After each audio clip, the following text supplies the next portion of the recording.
वो नक्सली हैं, वो लाल रंग का झंडा लेकर चलते हैं, वो लाल रंग के पर्चे लिखते हैं और वो बंदूक के दम पर जंगलों में दहशत का साम्राज्य चलाते हैं। एक बार फिर उसी लाल आतंक ने बनाया है सीआरपीएफ जवानों को निशाना। एक बार फिर सामने आई है नक्सलियों के खूनी खेल की ऐसी कहानी जिसने फैला दी है सनसनी। घने जंगलों में घुसे थे 300 से ज्यादा नक्सली। हथियारों से लैस घात लगाकर बैठे थे नक्सली।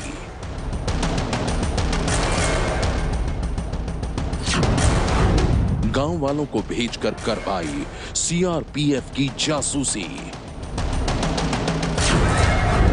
और फिर अचानक रॉकेट लॉन्चर और गोलियों की बौछार से घिर गए सीआरपीएफ के जवान।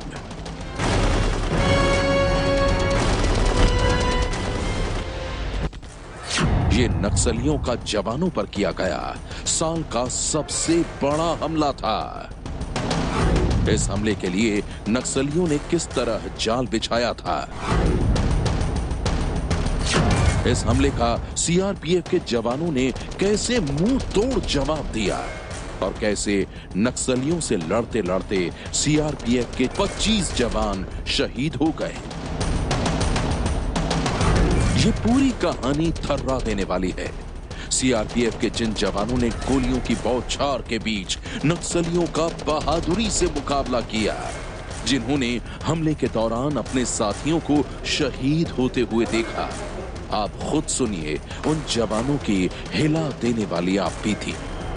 आप भी सुनिए जवानों की जुबानी लाल आतंक के खूनी खेल की कहानी। कुछ दिन पहले 11 मार्च को छत्तीसगढ़ के सुकमा में नक्सलियों ने सीआरपीएफ के जवानों पर हमला किया था।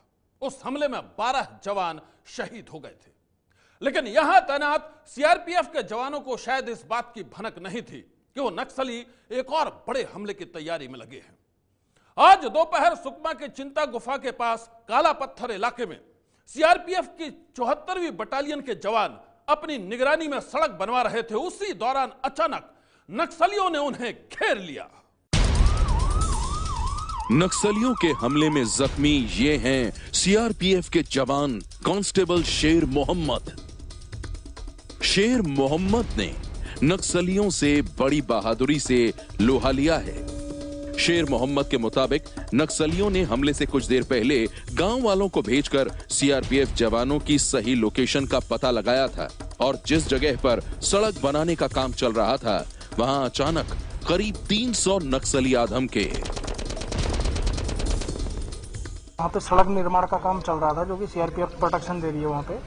तो सुबह हम लगभग 5 बजे के निकले हुए थे और हमारे को सूचना ये मिली थी कि मतलब सड़क निर्माण का काम कराना है। तो प्राइवेट लेबर काम कर रही थी, हम लोग वहाँ पे काम करा रहे थे लेबर से। तो वहाँ पे अचानक से नक्सलियों ने पहले गाँव वालों को भेजा हमारी लोकेशन चेक करने के लिए। तो गाँव वालों के हाथ में हथियार नहीं, हम गोली कैसे मारे उनको। बाकी उनके बाद में नक्सलियों ने लगभग 300 स्ट्रेंथ थी नक्सलियों की, मिलिट्री दल की, ब्लैक यूनिफॉर्म में थे सभी। उन्होंने हमारे पास आधाधुंध फायर किया, फिर हमने उनको जवाबी कार्रवाई किया। पहले ये खबर आई थी कि नक्सलियों ने उस वक्त हमला किया जब सीआरपीएफ के जवान खाना खा रहे थे और इसलिए वो हमले का जवाब नहीं दे पाए। सीआरपीएफ जवान शेर मोहम्मद इस बात से साफ इनकार करते हुए कहते हैं कि उन्होंने नक्सलियों को करारा जवाब दिया। नक्सली हमने भी बहुत मारे हैं, तो घायल भी है नक्सली। उसके बाद रॉकेट लॉन्चर फेंके उन्होंने हमारे ऊपर, जवान घायल ने रॉकेट लॉन्चर जो कि यूवीजेल होता है, अंडर बैरल ग्रेनेड लॉन्चर, वो भी हमारे ऊपर मारे। हमने भी उनको बहुत मारा है। बाकी हमारे जवान 2 शहीद हो गए थे मेरे सामने ही, बाकी तो मुझे पता नहीं अभी कितने शहीद हैं कितने घायल हैं। ये चीज ठीक है कि आप लोग जो है अधिकांश लोग खाना खाने के टाइम पे अपनी राइफल जो है साइड में रखे हुए थे? नहीं, ऐसा कुछ नहीं है। खाना खाते समय हमारे वेपन जो हमारा पर्सनल राइफल होता है हमारे पास ही रहता है।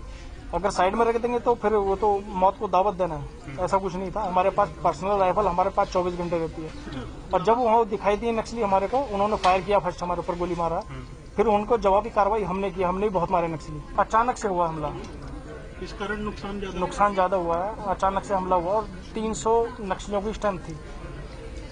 ये नुकसान इसलिए हो गया है। बॉडी सर हमने रिकवरी नहीं किया है क्योंकि हमला इतना जबरदस्त था हमारे ऊपर, हमने बॉडी को रिसीव नहीं किया है क्योंकि बॉडी को रिसीव करेंगे तो और ज्यादा नुकसान हो जाएगा। नक्सली बहुत ज्यादा तादाद में थे, 300 की स्ट्रेंथ थी और हमारी 150 की स्ट्रेंथ थी। बाकी एनकाउंटर बहुत जबरदस्त हुआ है, मैंने खुद 2-3 नक्सलियों को गोली मारा चेस्ट में। बाकी मैं जो हमारे जवान घायल हुए उनको उठा के मैं अपने कंधे पे मोबाइल बंकर में डाल के सीधा बेस हॉस्पिटल बेस कैंप में लेके सीधा हेलीकॉप्टर में उठा के लेके आए इधर। मेरे भी चोट लगी हुई कमर में और घुटने में, तो मशीन गन मेरे कमर में लग गया, बहुत ज्यादा दर्द हो रहा मेरे लिए। बताया जा रहा है कि सीआरपीएफ जवानों पर हमला करने वाले 300 नक्सलियों में से कुछ महिलाएं भी शामिल थी। वो बम, रॉकेट लॉन्चर से लेकर आधुनिक राइफल से लैस थे। बदन पर काले रंग का यूनिफॉर्म और हाथ में हथियार। कुछ इसी तरह करीब 300 नक्सलियों के एक बड़े जत्थे ने सीआरपीएफ जवानों पर हमला किया था। हम लोग पोजीशन लेके बैठे थे, उसके बाद अचानक फायर आया, तो फायर करने के बाद हम लोग फायर करने के बाद हम लोग भी खुद फायर करने लगे। फिर फायर करते करते एडवांस कर रहे हैं, हम फायर कर रहे और एडवांस कर रहे थे, तो उनका ज्यादा तादाद आदमी थे, घेरने का चक्कर में थे। घायल जवानों के मुताबिक नक्सलियों ने फायरिंग के साथ साथ रॉकेट लॉन्चर भी फेंके थे। ये तस्वीरें उसी जगह की हैं जहां नक्सलियों ने हमला किया। हमले की खबर मिलते ही सीआरपीएफ के कोबरा कमांडोज की टीम मौके पर पहुंच गई और तलाशी अभियान शुरू हो गया। ये ऑपरेशन करीब 7 घंटे तक चला। वहीं घायल जवानों को तुरंत ही एयरफोर्स के हेलीकॉप्टर की मदद से रायपुर और जगदलपुर के अस्पतालों में भेजा गया। अप्रैल, मई, जून का महीना ऐसा होता है, खुला मौसम होता है। इसमें हमारे सड़क निर्माण का काम भी बहुत तेज होता है और उसका विरोध करने का उनका काम भी उतना ही तेज होता है। इसलिए अक्सर आप देखेंगे कि इन 2 महीनों में दोनों तरफ से इस तरह की घटनाएं होती है। वो पूरी कोशिश करते हैं कि सड़क को न बनने दिया जाए। उनको मालूम है अभी रोक देंगे तो आगे बरसात हो जाएगी, सड़क रुक जाएगी। विकास के कार्य में बाधा डालने की हर संभव कोशिश वो कर रहे हैं और उसको आगे बढ़ाने की हर संभव कोशिश सरकार कर रही है। हमले के वक्त छत्तीसगढ़ के मुख्यमंत्री दिल्ली में थे, लेकिन खबर मिलते ही वो तुरंत रायपुर के लिए रवाना हो गए। उनके मुताबिक नक्सली उस सड़क को बनने से रोकना चाहते हैं जिसकी सुरक्षा में सीआरपीएफ के जवान तैनात हैं। उस सड़क के पीछे उनकी सबसे बड़ी ताकत लगी है और सुकमा ही उनका पूरा मुख्यालय है। यदि ये सड़क बना तो उनको मालूम है उनके पैर उखड़ जाएंगे। ये अंतिम लड़ाई जो पूरे देश में नक्सलियों का मुख्यालय है, तो ये इस पे बहुत बड़ा प्रतिरोध हमको भी इस बात की आशंका रहती है कि इस क्षेत्र में, क्योंकि ये इलाका चिंता गुफा और उसके अंदर का इलाका, यहाँ पे काफी बड़ी संख्या में उनका मूवमेंट होता है और उसके बाद भी हमारे जवान बहादुरी से अंदर जा रहे हैं। सुकमा में हुए नक्सली हमले में अभी कुछ जवान लापता हैं।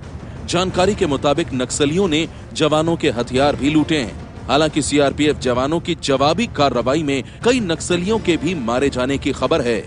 सनसनी के लिए दिल्ली से राजन सिंह के साथ रायपुर से ज्ञानेंद्र तिवारी की रिपोर्ट। छत्तीसगढ़ में देश के जांबाज जवानों पर हुआ यह हमला न पहला नक्सली अटैक है न आखिरी। नक्सलियों से लोहा लेते हुए अभी तक हजारों जवान शहीद हो चुके हैं। नक्सलियों के साथ छिड़ी यह जंग वर्षों से चली आ रही है, क्योंकि कई सूबों में फैला है लाल आतंक का जाल।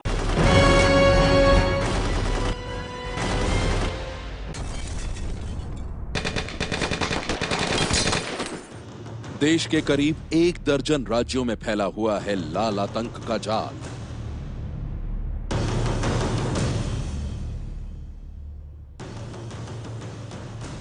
छत्तीसगढ़, मध्य प्रदेश, झारखंड, ओडिशा और आंध्र प्रदेश।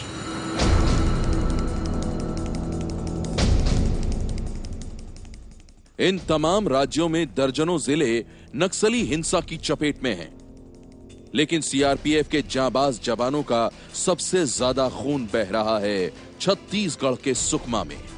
सुकमा के जंगलों में ऑपरेशंस के दौरान पिछले 6 से 7 वर्षों में सीआरपीएफ की टीमों पर कई बार नक्सली अटैक हुए। ऐसा ही एक खतरनाक अटैक हुआ था करीब 1.5 महीने पहले।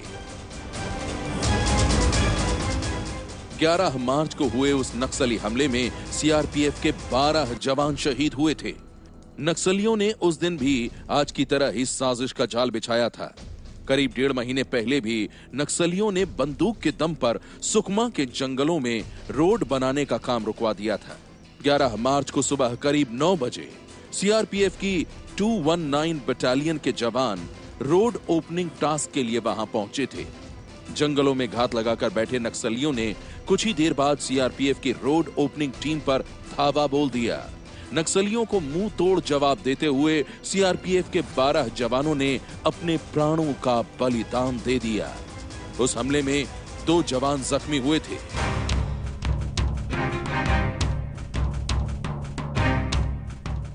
छत्तीसगढ़ के सुकमा जिले में ही करीब 7 साल पहले हुआ था अब तक का सबसे बड़ा नक्सली अटैक।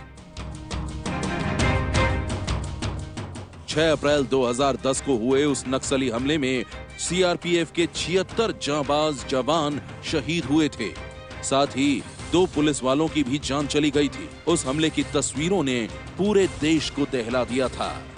सीआरपीएफ जवानों पर बार बार हमला करके नक्सली पूरे इलाके में अपनी दहशत कायम रखना चाहते हैं। दहशत के साम्राज्य को फैलाने के लिए नक्सली कभी आम लोगों को निशाना बनाते हैं तो कभी बड़े बड़े नेताओं को। साल 2013 में दरभा घाटी में खेले गए खूनी खेल को भला कौन भूल सकता है, जिसमें नक्सलियों ने विद्याचरण शुक्ला, महेंद्र कर्मा और नंद कुमार पटेल समेत कांग्रेस के कई वरिष्ठ नेताओं को मौत के घाट उतार दिया था। सनसनी के लिए ब्यूरो रिपोर्ट। ये है एबीपी न्यूज, आपको रखे आगे।